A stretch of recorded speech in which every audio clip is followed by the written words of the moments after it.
In the name of Allah, who is the most beneficent and merciful. Students, we have very important short question.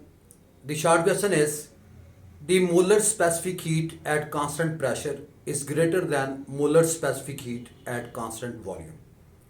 First of all, I will define what is molar specific heat.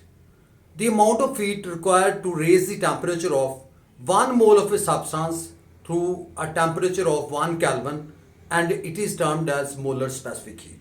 Now students, look at the whiteboard students. We have to prove this relation.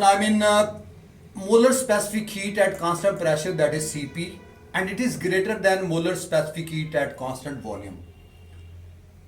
Look at the diagram. This diagram is at constant volume. Let's suppose the water is enclosed in a container and it is provided by a piston. And we have the container and the water is filled in it at constant pressure. So in this case, we all know the amount of heat that is equal to Nc delta T. So Q is directly proportional to C. C is the molar specific heat and Q is the amount of heat. So Q is directly proportional to C.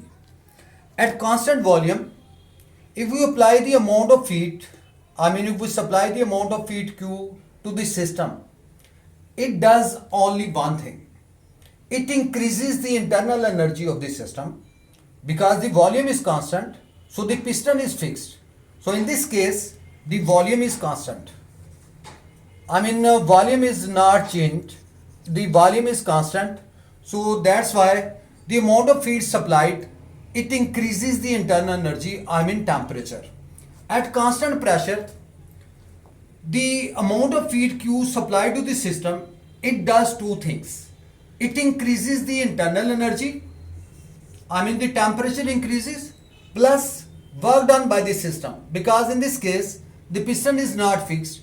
It moves from A to B and it covers the distance delta B. So it increases the internal energy plus amount of work done. And in this case, only internal energy increases.